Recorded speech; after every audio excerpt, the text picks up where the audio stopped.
Enchanted is a 2004 film based on the 1997 book of the same name about Ella of Frel, a young girl who is given the gift of obedience when she is a baby and is cursed to spend the rest of her life being forced to magically comply with any command given to her. The gift is bestowed by her fairy godmother Lucinda, who believes that obedience is a virtuous quality that Ella and her family should be grateful to receive.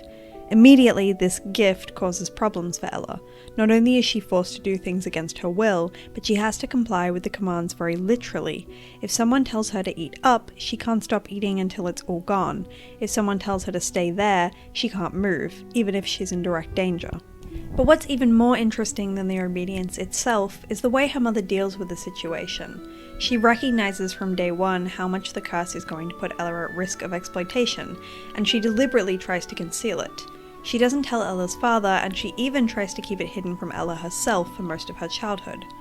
While this is a fantastical setting and premise, the ideology here is familiar.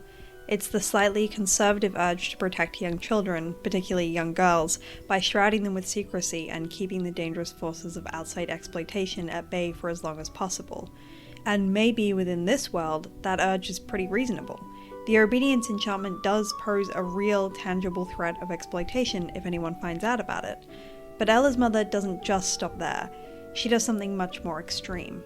Dying of an illness that cannot be cured, Ella's mother uses her last conversation with her daughter to issue a command, that she may never tell anyone about the spell. On her deathbed, her mother seeks to ensure that Ella is never able to disclose her curse to anyone, including people that she truly trusts.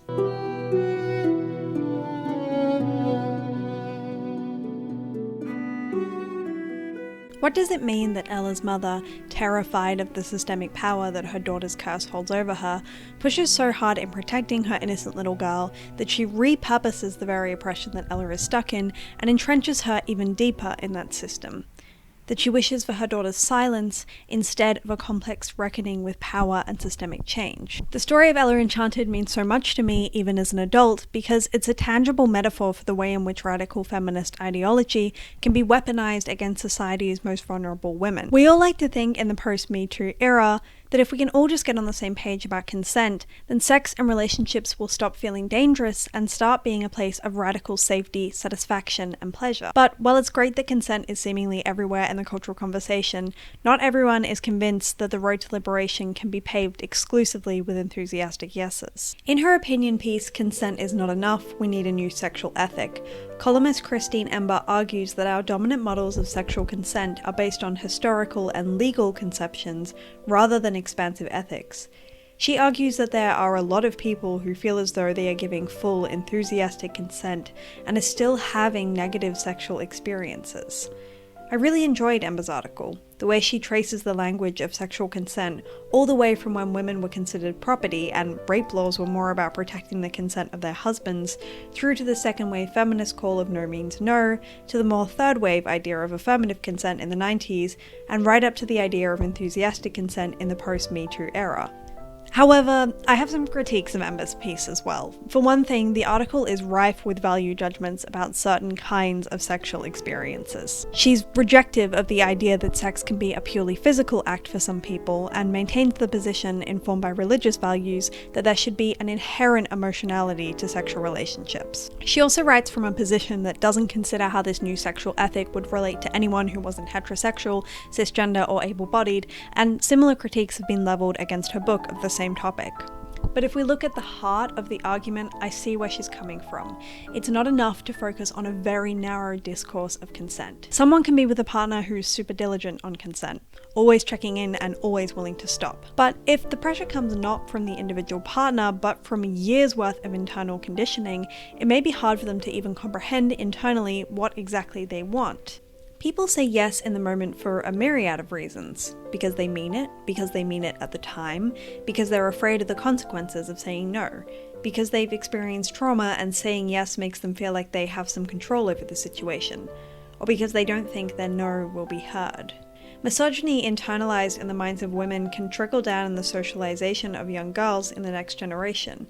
Even in the absence of coercion, we are not free. In Ella Enchanted, we see this play out in numerous ways. Whether it's Lucinda mistakenly believing that obedience is a feminine gift, or Ella's mother cursing her daughter to silence, the idea is always the same. The way we are taught about consent is deeply gendered, and generational shame and fear is difficult to escape. In the lesser-known prequel to Ella Enchanted, Ogre Enchanted, the author deals with similar themes, following the protagonist Evie, who is essentially a magical child doctor and wants nothing more than to continue her healing practice and hang out with her best friend Wormy. Problems arise for Evie, however, when Wormy proposes to her, and Lucinda, the same fairy who laid the curse on Ella, overhears her saying that no, she doesn't want to get married, she's underage, she wants to focus on her career as a healer, and she's not even sure if she wants to get married at all. But Lucinda doesn't like that Evie has rejected her male friend and wounded his ego, so she turns her into an ogre and refuses to turn her back unless she accepts a marriage proposal within 62 days. I read this book for the first time as part of the research for this video, and the implications are horrifying. For starters, Evie doesn't break the curse through sheer willpower as Ella does in the original. Through a stroke of good luck, she happens to fall in love with her friend by the end of the deadline and proposes to him in order to break the curse. Lucinda wins. And even though it happens to work out for Evie regardless, it certainly doesn't for others in her circle. We find out, for instance, that the reason that Ella's mother, Lady Eleanor, married her horrible husband Sir Peter in the first place is because Lucinda cursed them to always keep their promises to one another, and he didn't reveal how awful and borderline abusive he was until they were already engaged.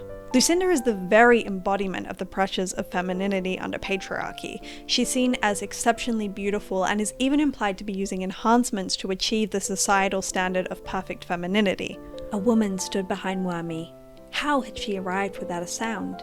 She was a vision of health and beauty, yellow hair cascading to wide shoulders, garnet lips, blue eyes, and petal-smooth skin. She must have been dosed to create such perfection. What herbs? Periwinkle for those eyes? Strawberry juice for that skin? What else? And what a smile. What teeth. It also seems to be that the people most victimized and disproportionately punished by her supposed gifts are women and girls. And this is what's remarkable about Carson Levine's books.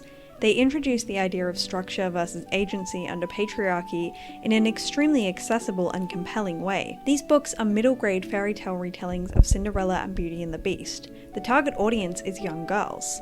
They take the tired trope of complaining that women in fairy tales have no agency and never consent to their romantic interests, and actually engage meaningfully with the themes of agency and consent.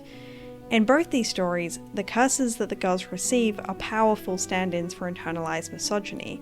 They are judgments about what is considered good feminine behavior in girls, being obedient and getting married, and what is considered deviant masculine behavior in girls, being disobedient, hairy, angry, and unmarried. While Lucinda intends Ella's obedience to be a gift because it fits in line with her standard of femininity, and Evie's ogre transformation to be a curse because it doesn't, it's clear that they are both curses, because they are the embodiment of a lack of choice. The curses are curses primarily because they are internalized. Even in cases where, strictly speaking, Ella and Evie would happily give their consent, they aren't truly free. Yes, Evie wants to marry her friend by the end of the book, but even if you want to do something, even if you were planning on doing it anyway, the second someone threatens you or takes away your ability to opt out, you are no longer free. What the story of Ella Enchanted does so well is to look at the situation where a woman has had her agency taken away and say, what now? Like women in the real world, Ella can't just avoid the risk of coercion forever. She needs to keep living, to try her best to avoid those that might use her internal compulsion to obey for their own ends, and take back agency where she can. We see it in her pedantics, the way she plays a game with the requests given to her, but we also see it in the kiss scene in the movie.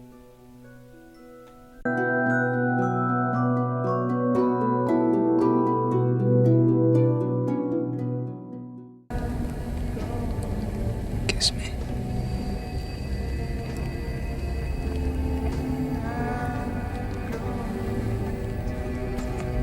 That wasn't an order, you know. I know.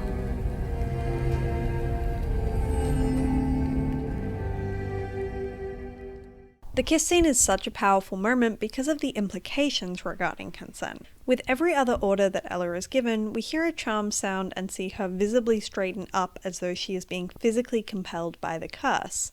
But when Prince Charles says "kiss me," we don't get that accompanying sound and movement. It implies that for the first time in her life, that the curse, and by extent Ella, knows that the request is just that, a request. And more than that she actually wants it. It's pleasurable. She's giving true consent to something for the first time. As a child, I didn't have the words to explain this, but I think I knew it subconsciously. I held this scene up as the absolute pinnacle of romance, as something to aspire to. And I think that it's beautiful that a generation of kids had a very simple and beautiful depiction of what consent free of demand looks like. Importantly, this scene goes to great pains to communicate that consent is more than just a single yes or no. It's about actively communicating to your partner that they are not under any pressure from you. Not just with your words, but with your entire being in every aspect of your relationship. If we were to apply a model of consent to the kiss scene, it is the embodiment of consent without coercion. Ella's curse is fascinating because she can still technically give a verbal no. She can say, "Please don't make me do this." She can beg and plead. Equally, she can also give a verbal and enthusiastic yes. But it doesn't change the fact that no matter what she says or how she acts, she is forcibly compelled to comply with every command given to her. The no means no and the enthusiastic consent models are of very little value on their own because her safety still depends on breaking the curse. What's more, she can't even effectively communicate with those in her life who will respect her boundaries because of her mother's command. The kiss scene is powerful and beautiful, but the story is smart enough to communicate that just because Ella is finally afforded one moment where she is not being coerced, doesn't mean that that will always be the case. The kiss is the exception, not the rule. And if she is to be truly free, she still needs to break the curse. Because how can she possibly know what she desires when the default is her boundaries being broken? Repression can operate through the mechanisms of speech, through what Foucault called the incitement to discourse.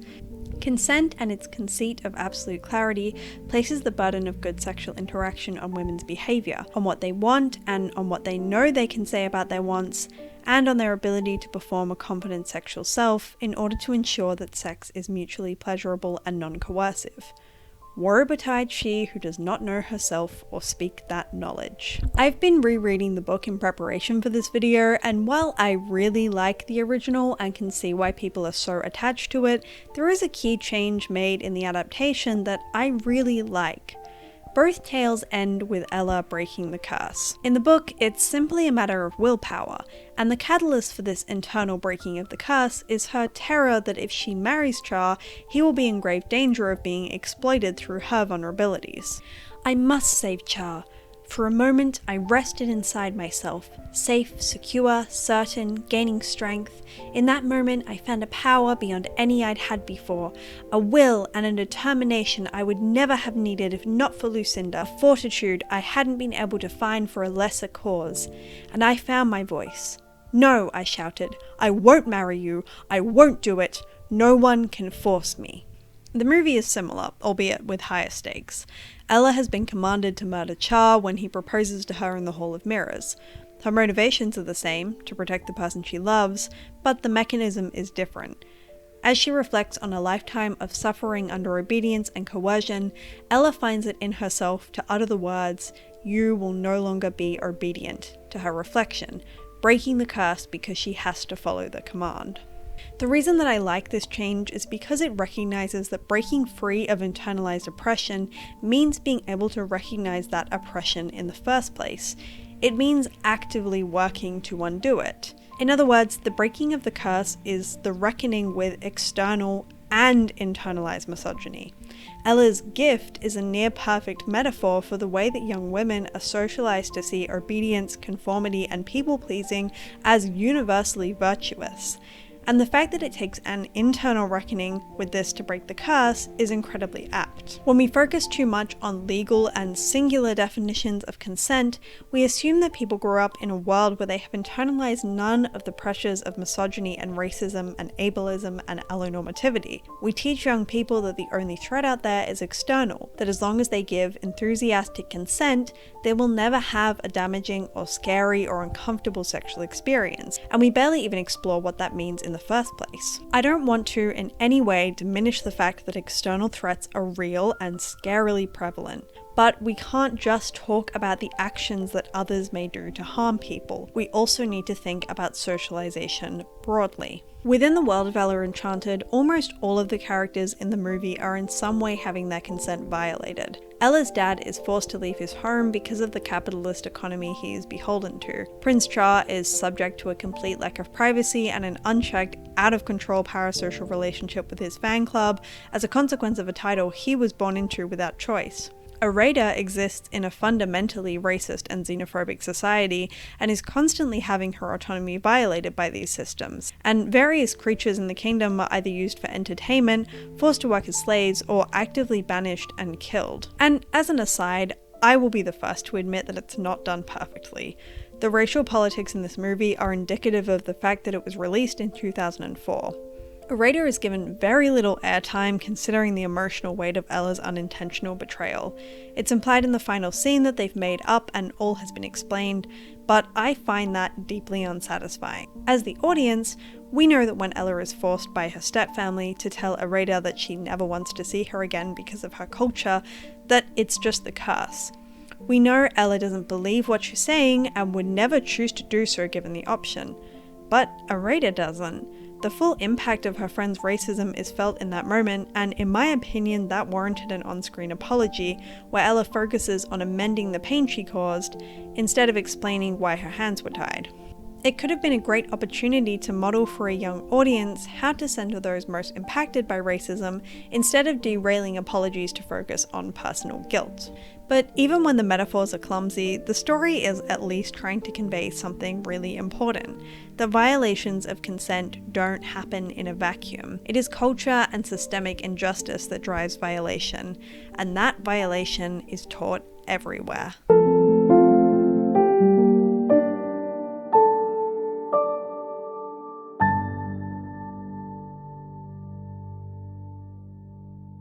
The education my peers and I received was behind the times. By the time they actually got around to teaching safe sex practices, the cohort was old enough that many of the students would have been sexually active for quite some time.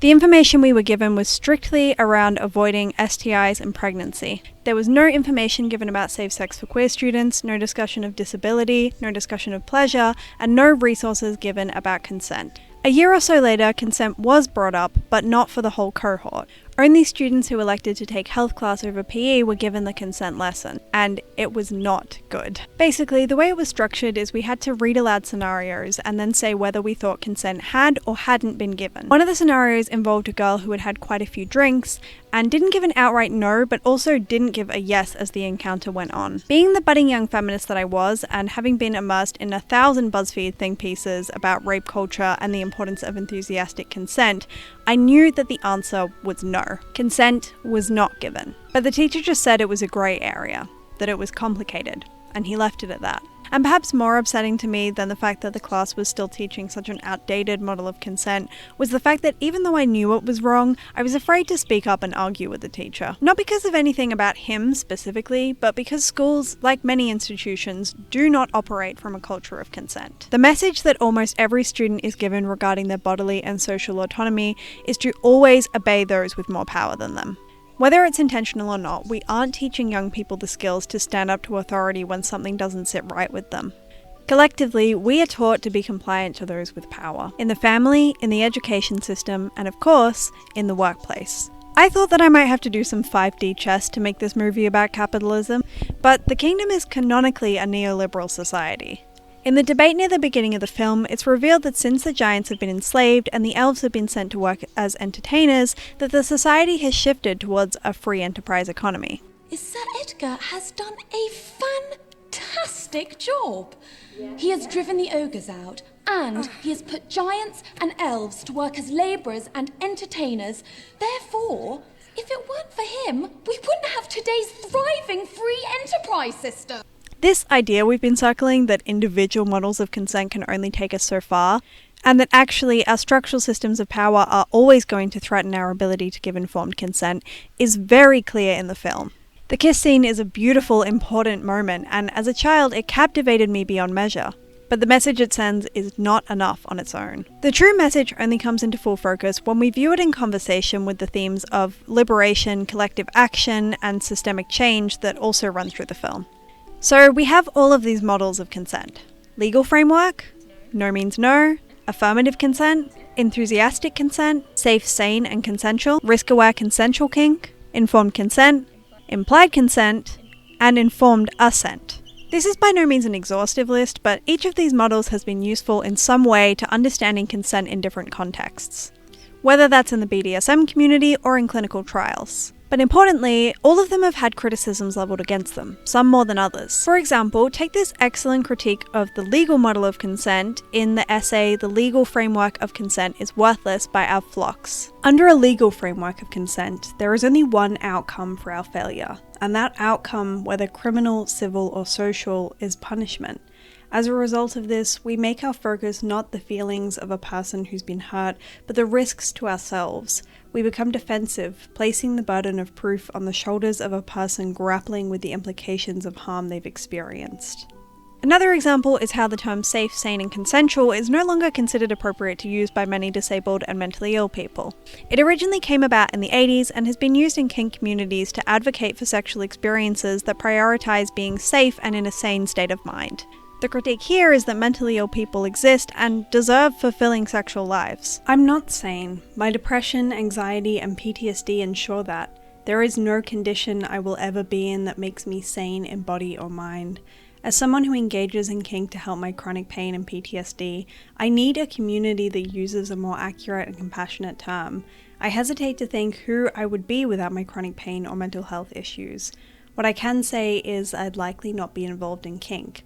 I'm definitely not alone in that. And of course, this is just the tip of the iceberg. We could talk all day about the valid critiques of the enthusiastic consent model and how it doesn't account for the experiences of many sex workers. Or we could talk about the idea that informed consent in medical research often doesn't consider the effect of social pressures and cultural context. A good example of this is how some Tongan people have been critical of informed consent for the collection of genetic samples from their community, because it blatantly disregards the cultural norms of familial decision-making in favour of a Western individualized model. Without going into an exhaustive list of every critique ever leveled against these models, you can start to see a pattern that using one single model will never be enough. We need a holistic way of viewing consent, and we need to consider consent outside of just the bedroom. What about consent in research, in the context of disability in the medical system, or in the family? Do any of these issues get a look in the discourse? And this is exactly what activist and writer Kitty Stryker argues for in the concept of consent culture. In the same way that we can understand that individual instances of rape and abuse are perpetuated by rape culture, we can also understand that we cannot model effective individual consent unless we strive for a culture of consent. In other words, we need to take what we can from all of these models and try to integrate them at every level of society, and also recognize their limits. Stryker's ideas on consent culture and her emphasis on the importance of pleasure look very similar to Christine Ember's article on the surface, except that Ember's stance is underpinned by more liberal values and approaches to feminism and sex, whereas Stryker comes from a place that centers anti-fascism and intersectionality. Consent culture is about more than a feminist critique of dominant consent models. It's about an overhaul of global systems of power. What's striking is that even when the curses in both Ella Enchanted and Ogre Enchanted are beaten and agency is regained for our heroines, patriarchy and the pressures of femininity still exist in their society. Just because both characters regain their individual ability to consent doesn't mean they or anyone else are completely free. When asked about his favourite line in the script for the adaptation of Ella Enchanted, director Tommy O'Haver said the following: "I like where Ella speaks her mind to Char about the plight of all the creatures in the kingdom. Nobody should be forced to do what they don't want to do. Take it from somebody who knows." It's a simple moment, but for me it helps tie the film together, because Ella Enchanted is not just about a young woman who finally discovers her independence, it's about a whole kingdom that finds its freedom. If we revisit the mirror scene, what sticks out to me is the line, "You will no longer be obedient." It isn't just speaking to the curse, to the internalized mechanisms that cause Ella to obey to demands, but to civil obedience. It's a call to look at the unjust society you found yourself in through no choice of your own, and refuse to consent to any more discrimination and suffering. It's a call to intentional disobedience. Because if we truly believe in collective liberation, then no one can consent until everyone can.